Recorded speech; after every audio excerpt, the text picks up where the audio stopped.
Differences between capital market ಮತ್ತೆ money market ಅನ್ನೋ ಒಂದು ಕ್ವಶನ್ಸ್ಗೆ ಏನು ಆನ್ಸರ್ಸ್ ಅನ್ನ ಬರೀಬೇಕು ಅನ್ನೋದನ್ನ ನಾನು ನಿಮಗೆ ಈ ಒಂದು ವಿಡಿಯೋದಲ್ಲಿ ತಿಳಿಸ್ಕೊಡ್ತೀನಿ.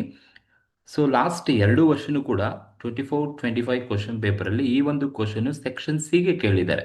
12 ಮಾರ್ಕ್ಸ್ ನಿಮ್ಗೆ ಈಸಿಯಾಗಿ ಸೇರುತ್ತೆ. ಅಟ್ಲೀಸ್ಟ್ ಒಂದು 10 to 15 ಪಾಯಿಂಟ್ಸ್ ಅನ್ನ ನೀವು ಈಸಿಯಾಗಿ ನೆನ್ಪಿಟ್ಕೊಂಡ್ರೆ ನಿಮ್ಗೆ ಆರಾಮಾಗಿ ನಿಮಗೆ 12 ಮಾರ್ಕ್ಸ್ ಸಿಗುತ್ತೆ. ಸೊ ಆ ಥರ ಅದಕ್ಕೆ ಮುಂಚೆ ಯಾರೆಲ್ಲ ನನ್ನ ಒಂದು ಯೂಟ್ಯೂಬ್ ಚಾನಲ್ಗೆ ಇನ್ನೂ ಸಬ್ಸ್ಕ್ರೈಬ್ ಮಾಡ್ಕೊಂಡಿಲ್ಲ, ದಯವಿಟ್ಟು ಸಬ್ಸ್ಕ್ರೈಬ್ ಮಾಡ್ಕೊಳ್ಳಿ ಅಂತ ಹೇಳ್ತಾ, ಸೊ ಬನ್ನಿ ಡಿಫ್ರೆನ್ಸಸ್ ಬಿಟ್ವೀನ್ ಕ್ಯಾಪಿಟಲ್ ಮಾರ್ಕೆಟ್ ಮತ್ತೆ ಮನಿ ಮಾರ್ಕೆಟ್ಗೆ ಏನೆಲ್ಲ ಡಿಫ್ರೆನ್ಸ್ ಇದೆ ಅಂತ ಒನ್ ಬೈ ಒನ್ ನೋಡ್ತಾ ಹೋಗೋಣ. So first column capital market represent ಮಾಡುತ್ತೆ, ಸೆಕೆಂಡ್ ಕಾಲಮ್ ಬಂದು ಮನಿ ಮಾರ್ಕೆಟ್ ರೆಪ್ರೆಸೆಂಟ್ ಮಾಡುತ್ತೆ. ಸೊ ಆ ಬೇಸ್ ಮೇಲೆ ಡಿಫರೆನ್ಸ್ ಅನ್ನ ನೋಡ್ತಾ ಹೋಗೋಣ. ನೀವು ಡಿಫರೆನ್ಸ್ ಈ ತರ ಬರೆದ್ರೆ ಸಿಂಪಲ್ ಆಗಿ ಸಾಕಾಗುತ್ತೆ. ನೋಡಿ, first one it deals capital market ಅಲ್ಲಿ. ಫಸ್ಟ್ ಒನ್ ಕ್ಯಾಪಿಟಲ್ ಮಾರ್ಕೆಟ್ ಅಲ್ಲಿ it deals in long term funds. It deals in long term funds ಅಂದ್ರೆ it in the sense capital market deals in long term funds. ಯಾಕಂದ್ರೆ capital market ಅಂದ್ರೆ long term funds ಅನ್ನ provide ಮಾಡುತ್ತೆ, longer ಪೀರಿಯಡ್ಗೆ provide ಮಾಡುತ್ತೆ. ಹಾಗಾಗಿ capital market deals in long term funds ಅಲ್ಲಿ deals. Capital market ಯಾವಾಗಲೂ ಕೂಡ ಪ್ರೊವೈಡ್ ಮಾಡ್ತಕ್ಕಂಥದ್ದು ಲಾಂಗ್ ಟರ್ಮ್ ಫಂಡ್ಸ್ ಅನ್ನ. ಬಟ್ ಮನಿ ಮಾರ್ಕೆಟ್ ಅಂತ ಬಂದಾಗ ನೋಡಿ, it deals in short term and medium term funds. Money market deals with short term and medium term funds ಅಲ್ಲಿ deal ಮಾಡ್ತಾ ಹೋಗುತ್ತೆ. ಸೊ ಹಾಗಾಗಿ ಫಸ್ಟ್ ಡಿಫರೆನ್ಸ್ ಬಂದು capital market deals in long term funds, but money market deals in short term and medium term funds ಅನ್ನ deal ಮಾಡುತ್ತೆ. ಎರಡನೇ point ಬಂದು it provides, that means capital market provides funds for fixed capital. ನೋಡಿ, capital market funds ಅನ್ನ provide ಮಾಡೋದು fixed capital ಅಂದ್ರೆ longer ಪೀರಿಯಡ್ಗೆ fixed capital ಮೇಲೆ ಇನ್ವೆಸ್ಟ್ ಮಾಡಲಿಕ್ಕೆ ಫಂಡ್ಸ್ ಅನ್ನ ಪ್ರೊವೈಡ್ ಮಾಡುತ್ತೆ capital market.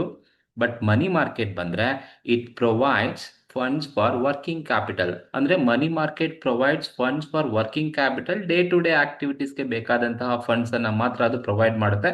Because short term ಪೀರಿಯಡ್ಗೆ ಫಂಡ್ಸ್ ಅನ್ನ ಕೊಡೋದ್ರಿಂದ it provides fund for working capital purpose. But capital market provide fund for fixed capital ಪರ್ಪಸ್ಗೆ ಫಂಡ್ಸ್ ಅನ್ನ ಪ್ರೊವೈಡ್ ಮಾಡುತ್ತೆ. ಮನಿ ಮಾರ್ಕೆಟ್ ಬಂದು ವರ್ಕಿಂಗ್ ಕ್ಯಾಪಿಟಲ್ ಪರ್ಪಸ್ಗೆ ಫಂಡ್ಸ್ ಅನ್ನ ಪ್ರೊವೈಡ್ ಮಾಡುತ್ತೆ. That is the second differentiation between capital and money market. It provides fund for fixed capital, it provides fund for working capital. It acts as a link between investors and industrials and commercial enterprises. Andre capital market act as a link between investors ಮತ್ತೆ industries ಮತ್ತೆ commercial business enterprise ಏನಿದೆ ಅವರ ಜೊತೆಗೆ link ಆಗಿರುತ್ತೆ. Capital market it act as a link between investors ಮತ್ತೆ company business enterprise ಮಧ್ಯೆ link ಆಗಿರುತ್ತೆ. Because long term investment ಅನ್ನ ಮಾಡ್ತಕ್ಕಂಥದ್ದು. ಹಾಗಾಗಿ it act as a link between investors and business enterprises, industry ಮಧ್ಯೆ ಲಿಂಕ್ ಆಗಿ ಆಕ್ಟ್ ಮಾಡುತ್ತೆ capital market. But money market ಬಂದ್ರೆ it creates a link between depositor and borrower. So investors, depositor ಮತ್ತೆ borrower ಮಧ್ಯೆ link ಆಗಿ act ಮಾಡುತ್ತೆ ಬಿಟ್ರೆ so ಯಾವುದೇ ತರದ ಬಿಸ್ನೆಸ್ ಮತ್ತೆ ಇನ್ವೆಸ್ಟರ್ಸ್ ಮಧ್ಯೆ ಆಗೋದಿಲ್ಲ. ಬಿಕಾಸ್ ಶಾರ್ಟ್ ಟರ್ಮ್ ಫಂಡ್ಸ್ ಇರೋದ್ರಿಂದ ಡೆಪಾಸಿಟ್ ಮತ್ತೆ ಬಾರೋಯರ್ ಮಧ್ಯೆ ಆಕ್ಟ್ ಆಗಿ ಲಿಂಕ್ ಆಗಿ ಆಕ್ಟ್ ಮಾಡ್ತಾ ಹೋಗುತ್ತೆ ಮನಿ ಮಾರ್ಕೆಟ್. ಇದು ಥರ್ಡ್ ಒನ್ ಡಿಫ್ರೆನ್ಸ್ ಇರ್ತಕ್ಕಂಥದ್ದು. ಅಂಡ್ ಫೋರ್ತ್ ಒನ್ ಬಂದು ನೋಡಿ, capital market it arrange large amount of funds. Capital market arrange large amount of funds ಅನ್ನ ಅರೇಂಜ್ ಮಾಡುತ್ತೆ. ಬಿಕಾಸ್ ಲಾಂಗ್ ಟರ್ಮ್ ಫಂಡ್ಸ್ ಅನ್ನ ಲಾಂಗರ್ ಪೀರಿಯಡ್ ಕೊಡೋದು, ಲಾರ್ಜ್ ಅಮೌಂಟ್ ಆಫ್ ಫಂಡ್ಸ್ ಅನ್ನ ಕೊಡುತ್ತೆ capital market. ಹಾಗಾಗಿ it arrange large amount of funds ಅಂತ ಕರಿತೀವಿ. But money market ಬಂದು it arrange small amount of funds. Small amount of funds ಅನ್ನ ಕೊಡುತ್ತೆ ಫಾರ್ ಶಾರ್ಟ್ ಟರ್ಮ್ ಪೀರಿಯಡ್ಗೆ ಫಂಡ್ಸ್ ಅನ್ನ ಕೊಡೋದು. ಹಾಗಾಗಿ ಸ್ಮಾಲ್ ಅಮೌಂಟ್ ಆಫ್ ಫಂಡ್ಸ್ ಅನ್ನ ಮನಿ ಮಾರ್ಕೆಟ್ ಕೊಡುತ್ತೆ, but large amount of funds ಅನ್ನ ಕ್ಯಾಪಿಟಲ್ ಮಾರ್ಕೆಟ್ ಕೊಡುತ್ತೆ. ಅದು ಫೋರ್ತ್ ಒನ್ ಡಿಫರೆನ್ಸ್ ಇರ್ತಕ್ಕಂಥದ್ದು. ಅಂಡ್ ಐದನೇ ಡಿಫರೆನ್ಸ್ ಬಂದು ಇನ್ ಮನಿ ಕ್ಯಾಪಿಟಲ್ ಮಾರ್ಕೆಟ್ ಅಲ್ಲಿ rate of interest is generally low. ನೋಡಿ, ಕ್ಯಾಪಿಟಲ್ ಮಾರ್ಕೆಟ್ ಅಲ್ಲಿ ಇಂಟ್ರೆಸ್ಟ್ ಯಾವಾಗಲೂ ಕೂಡ ಕಡಿಮೆ ಇರುತ್ತೆ.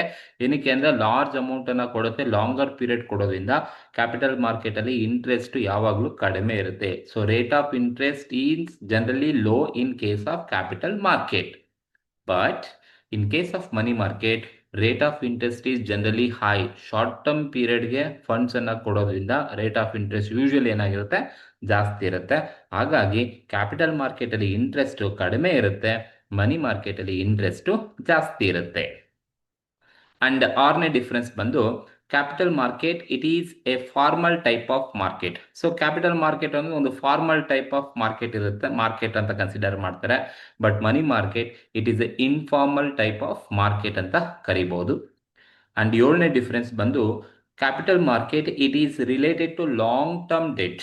ಅಂದ್ರೆ capital market is always deals with a long term funds provide ಮಾಡುತ್ತೆ, ಲಾಂಗರ್ ಪೀರಿಯಡ್ಗೆ ಕೊಡೋದು. ಹಾಗಾಗಿ capital market is related to long term debt ಅಂತ ಕರಿತೀವಿ. ಬಟ್ ಮನಿ ಮಾರ್ಕೆಟ್ ಅಂತ ಬಂದ್ರೆ it is related to short term debt. Short term debt ಅನ್ನ ಕೊಡುತ್ತೆ, ಅಂದ್ರೆ ಶಾರ್ಟ್ ಟರ್ಮ್ ಬಾರೋಯಿಂಗ್ಸ್ ಅನ್ನ ಪ್ರೊವೈಡ್ ಮಾಡುತ್ತೆ. So capital market long term borrowing ಕೊಡುತ್ತೆ. So money market short term ಬಾರೋಯಿಂಗ್ಸ್ಗೆ ಶಾರ್ಟ್ ಟರ್ಮ್ ಡೆಟ್ ಅನ್ನ ಕೊಡುತ್ತೆ against short term securities. And next difference ಬಂದು ಕ್ಯಾಪಿಟಲ್ ಮಾರ್ಕೆಟ್ ಅಲ್ಲಿ it involves higher risk. Capital market ಬೇರೆ higher risk ಅನ್ನ, ಜಾಸ್ತಿ risk capital market ಅಲ್ಲಿ ಇರುತ್ತೆ. ಯಾಕಂದ್ರೆ ಲಾಂಗರ್ ಪೀರಿಯಡ್ ಲಾರ್ಜ್ ಅಮೌಂಟ್ ಅನ್ನ ಪ್ರೊವೈಡ್ ಮಾಡೋದ್ರಿಂದ ಕ್ಯಾಪಿಟಲ್ ಮಾರ್ಕೆಟ್ ಅಲ್ಲಿ ಇಟ್ ಇನ್ವಾಲ್ವ್ಸ್ ಹೈಯರ್ ರಿಸ್ಕ್ ಇರುತ್ತೆ.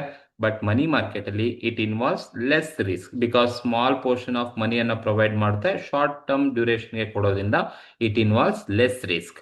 ಸೊ ಕ್ಯಾಪಿಟಲ್ ಮಾರ್ಕೆಟ್ ಅಲ್ಲಿ ರಿಸ್ಕ್ ಜಾಸ್ತಿ ಇರುತ್ತೆ, ಮನಿ ಮಾರ್ಕೆಟ್ ಅಲ್ಲಿ ರಿಸ್ಕ್ ಕಡಿಮೆ ಇರುತ್ತೆ ಅಂತ. ಅಂಡ್ ನೆಕ್ಸ್ಟ್ ಒನ್ ಬಂದು ಇಟ್ ಜನರೇಟ್ ಮೋರ್ ರಿಟರ್ನ್. ನೋಡಿ, ಕ್ಯಾಪಿಟಲ್ ಮಾರ್ಕೆಟ್ ಅಲ್ಲಿ ರಿಟರ್ನ್ಸ್ ಜಾಸ್ತಿ ಬರುತ್ತೆ. ಇಟ್ ಜನರೇಟ್ ಮೋರ್ ರಿಟರ್ನ್, ಜಾಸ್ತಿ ರಿಟರ್ನ್ಸ್ ಅನ್ನ ಪ್ರೊವೈಡ್ ಮಾಡುತ್ತೆ. ಬಟ್ ಮನಿ ಮಾರ್ಕೆಟ್ ಅಲ್ಲಿ ಇಟ್ ರಿಟರ್ನ್ಸ್ ಲೆಸ್ ರಿಟರ್ನ್ಸ್ ಅನ್ನ ಪ್ರೊವೈಡ್ ಮಾಡುತ್ತೆ. ಇಟ್ ಜನರೇಟ್ ಲೆಸ್ ರಿಟರ್ನ್ ಅಂತ ಕರಿತೀವಿ. So longer period large amount ಅನ್ನ ಇನ್ವೆಸ್ಟ್ ಮಾಡಿರ್ತೀವಿ, ಸೊ ಲಾರ್ಜ್ ರಿಟರ್ನ್ಸ್ ಅನ್ನ ಎಕ್ಸ್ಪೆಕ್ಟ್ ಮಾಡೋದು, more returns. But money market ಅಲ್ಲಿ ಶಾರ್ಟ್ ಟರ್ಮ್ ಡ್ಯೂರೇಷನ್ಗೆ small amount, small portion of ಮನಿಯನ್ನ ಇನ್ವೆಸ್ಟ್ ಮಾಡಿರ್ತೀವಿ. ಹಾಗಾಗಿ ಇಟ್ ಜನರೇಟ್ ಲೆಸ್ ರಿಟರ್ನ್ಸ್ ಅನ್ನ ಎಕ್ಸ್ಪೆಕ್ಟ್ ಮಾಡಬಹುದು. ಸೊ ಹಾಗಾಗಿ more return in capital market, less return in money market. And next difference ಬಂದು capital market deals in instrument like shares, debenture, government bonds. ಅಂದ್ರೆ capital market ನ instruments ಯಾವುದು? Examples of instrument, capital market instruments ಯಾವ್ದಪ್ಪ ಅಂತ ಹೇಳಿದ್ರೆ shares, debenture, bonds are an instruments of capital market ಅಂತ ಕರಿತೀವಿ. In case of money market, the instruments or deals in a money market: bill of exchange, treasury bill, commercial paper, certificate of deposits. Money market instruments ಅಂತ ಕರಿತೀವಿ. Money market instrument ಬಂದು bill of exchange, commercial paper, certificate of deposit, treasury bill. But capital market ನ instruments ಬಂದು shares, debenture, bonds are capital market instruments. ಅದ್ರ base ಮೇಲೆ ಒಂದು difference ಇರ್ತಕ್ಕಂಥದ್ದು. Next one ಬಂದು ದ ಪೀರಿಯಡ್. ನೆಕ್ಸ್ಟ್ ಡಿಫರೆನ್ಸ್ ಬಂದು the period of capital market is more than 1 year. Capital market ನ period ಎಷ್ಟಿರುತ್ತೆ? More than 1 year. Long term ಅಂದ್ರೆ more than 1 year ಇರುತ್ತೆ. But in case of money market, the period of money market is up to 1 year. ಅಂದ್ರೆ maximum 1 year ಒಳಗಡೆನೆ ನಿಮ್ಮ ಒಂದು period. Short term ಅಂದ್ರೆ less than 1 year ಒಳಗಡೆ ಅವರ ಒಂದು ಪೀರಿಯಡ್ ಇರ್ತಕ್ಕಂಥದ್ದು. ಹಾಗಾಗಿ ಕ್ಯಾಪಿಟಲ್ ಮಾರ್ಕೆಟ್ 1 ವರ್ಷಕ್ಕಿಂತ ಜಾಸ್ತಿ ಇರುತ್ತೆ, ಬಟ್ ಮನಿ ಮಾರ್ಕೆಟ್ 1 ವರ್ಷದವರೆಗೂ ಮಾತ್ರನೇ ಇರ್ತಕ್ಕಂಥದ್ದು ಪೀರಿಯಡ್. ನೆಕ್ಸ್ಟ್ ಡಿಫರೆನ್ಸ್ ಬಂದು capital market is regulated by SEBI. Capital market ನ ಯಾರು ರೆಗ್ಯುಲೇಟ್ ಮಾಡ್ತಾರಪ್ಪ ಅಂದ್ರೆ security exchange board of India regulate ಮಾಡ್ತಾ ಹೋಗುತ್ತೆ. But money market is regulated by reserve bank of India, RBI regulate ಮಾಡ್ತಕ್ಕಂಥದ್ದು. And capital market is more complex. ತುಂಬಾ complex ಇರುತ್ತೆ, rigidity ಇರುತ್ತೆ, because of long term funds longer duration ಕೊಡುತ್ತೆ. And time taken is also too much, ತುಂಬಾ time ಅನ್ನ ತಗೊಳುತ್ತೆ. And ಹಾಗಾಗಿ ಇದನ್ನ ಕಾಂಪ್ಲೆಕ್ಸ್ ಅಂತ ಕರಿತೀವಿ. Capital market is more complex. But in case of money market it is a most simple. ಯಾಕಂದ್ರೆ less duration, less time consuming and small portion of money provide ಮಾಡೋದ್ರಿಂದ money market is more simple as compared to capital market. And next difference ಬಂದು capital market is suitable for long term investors. ಯಾರು ತುಂಬಾ long term invest ಮಾಡಬೇಕು ಅನ್ಕೊಂಡಿರ್ತಾರಲ್ವಾ, ಅವರಿಗೆ capital market suitable ಆಗುತ್ತೆ. So long term investment ಮಾಡ್ತೀರಾ, so ಜಾಸ್ತಿ risk ಇರುತ್ತೆ, ಬಟ್ ಹೈ ರಿಟರ್ನ್ಸ್ ಅನ್ನ ನೀವು ಎಕ್ಸ್ಪೆಕ್ಟ್ ಮಾಡಬಹುದು. ಬಟ್ ಮನಿ ಮಾರ್ಕೆಟ್ ಅಂದ್ರೆ it is suitable for short term investors. Short term ಅಲ್ಲಿ ಅವರಿಗೆ ರಿಟರ್ನ್ಸ್ ಸಿಗಬೇಕು ಅಂತ ಹೇಳಿದ್ರೆ ಅವರು ಶಾರ್ಟ್ ಟರ್ಮ್ ಇನ್ವೆಸ್ಟರ್ಸ್ ಮನಿ ಮಾರ್ಕೆಟ್ ಅನ್ನ ಪ್ರಿಫರ್ ಮಾಡ್ತಾರೆ. ಹಾಗಾಗಿ capital market is suitable for long term investors, but money market is suitable for short term investors. And next difference ಬಂದು it is used by companies and government. ಅಂದ್ರೆ capital market ನ ಯಾರು use ಮಾಡ್ತಾರೆ ಅಂದ್ರೆ company, ಅಂದ್ರೆ business organisation ಅಥವಾ government ಅವ್ರು use ಮಾಡ್ತಾರೆ. But it is usually money market is used by mainly by banks and financial institutions money market ಅನ್ನ ಯೂಸ್ ಮಾಡ್ತವೆ. In case of capital market ಅಲ್ಲಿ ಪ್ರೈಸ್ ಫ್ಲಕ್ಚುಯೇಷನ್ಸ್ ಆರ್ ಹೈ. ತುಂಬಾ ಜಾಸ್ತಿ ಇರುತ್ತೆ, price ಯಾವಾಗಲೂ ಕೂಡ ಫ್ಲಕ್ಚುಯೇಷನ್ಸ್ ಆಗ್ತಾನೆ ಇರುತ್ತೆ. ಕ್ಯಾಪಿಟಲ್ ಮಾರ್ಕೆಟ್ ಅಲ್ಲಿ price fluctuations are high. In case of capital market ಅಲ್ಲಿ ಪ್ರೈಸ್ ಫ್ಲಕ್ಚುಯೇಷನ್ ಜಾಸ್ತಿ ಇರುತ್ತೆ. Price fluctuations are low. In case of money market ಅಲ್ಲಿ ಪ್ರೈಸ್ ಫ್ಲಕ್ಚುಯೇಷನ್ಸ್ ಆಗೋದು ಕಡಿಮೆ. ಎಕ್ಸಾಂಪಲ್ಸ್ ಮೇಲೆ ನೀವು ಡಿಫರೆನ್ಸ್ ಅನ್ನ ಮಾಡಿದ್ರೆ stock exchange and bond market is an examples of capital market. In case of money ಮಾರ್ಕೆಟ್ಗೆ ಎಕ್ಸಾಂಪಲ್ಸ್ ಅಂತ ಹೇಳಿದ್ರೆ ಕಾಲ್ ಮನಿ ಮಾರ್ಕೆಟ್ ಮತ್ತೆ bill market are the best example of money market ಅಂತ ಕರಿತೀವಿ. ಸೊ ಇಷ್ಟು ಕೂಡ ನಿಮಗೆ ಡಿಫ್ರೆನ್ಸಸ್ ಇರೋದು. ಸೊ ನೀವು ಇಷ್ಟು ಪಾಯಿಂಟ್ಸ್ ಅನ್ನ ಬರೆದ್ರು ಕೂಡ ನಿಮ್ಗೆ ಆಲ್ಮೋಸ್ಟ್ 12 ಮಾರ್ಕ್ಸ್ ಅನ್ನ ಕೊಡ್ತಾರೆ. ಕರೆಕ್ಟಾಗಿ ನೋಡ್ಕೊಳ್ಳಿ, ಸಿಂಪಲ್ ಆಗಿರ್ತಕ್ಕಂಥ ಪಾಯಿಂಟ್ಸ್. ಒಂದ್ ಕಡೆದು ನೀವು ಕ್ಯಾಪಿಟಲ್ ಮಾರ್ಕೆಟ್ ತಿಳ್ಕೊಂಡ್ರೆ ಅದು ಆಪೋಸಿಟ್ ಮನಿ ಮಾರ್ಕೆಟ್ ಅನ್ನ ಬರಿಬಹುದು. ಸೊ ಆ ತರ ಡಿಫ್ರೆನ್ಸಿಯೇಷನ್ಸ್ ಅನ್ನ ನಾನು ಮಾಡಿರ್ತಕ್ಕಂಥದ್ದು. ಸೊ ಈ ಒಂದು ಡಿಫ್ರೆನ್ಸಿಯೇಷನ್ಸ್ ನಿಮ್ಗೆ ಇಷ್ಟ ಆಗಿದ್ರೆ ದಯವಿಟ್ಟು ಲೈಕ್ ಮಾಡಿ, ಶೇರ್ ಮಾಡಿ, ಹಾಗೆ ನಿಮ್ಗೆ ಏನು ಅನ್ಸುತ್ತೆ ಅದನ್ನ ಕಮೆಂಟ್ ಮಾಡಿ, ಅಥವಾ ಬೇರೆ ಏನಾದ್ರು ಡೌಟ್ಸ್ ಇದ್ರೆ ನೀವು ಕಮೆಂಟ್ ಮಾಡ್ಬೋದು, ಅದಕ್ಕೆ ನಾನು ಉತ್ತರವನ್ನು ಕೊಡ್ತೀನಿ. ಸೊ ಇದು ಡಿಫ್ರೆನ್ಸ್ ಬಿಟ್ವೀನ್ ಕ್ಯಾಪಿಟಲ್ ಮಾರ್ಕೆಟ್ ಮತ್ತೆ ಮನಿ ಮಾರ್ಕೆಟ್ ಇರ್ತಕ್ಕಂಥದ್ದು. 2024 ಅಂಡ್ 25 ಎರಡು ವರ್ಷನೂ ಈ ಕ್ವಶನ್ಸ್ ಅನ್ನ ಸೆಕ್ಷನ್ ಸಿ ನಲ್ಲಿ ಕೇಳಿದ್ದಾರೆ. So you can expect this question ಈ ವರ್ಷನೂ ಕೂಡ ಬೇಕು ನೀವು ಎಕ್ಸ್ಪೆಕ್ಟ್ ಅನ್ನ ಮಾಡಬಹುದು. Okay, thank you.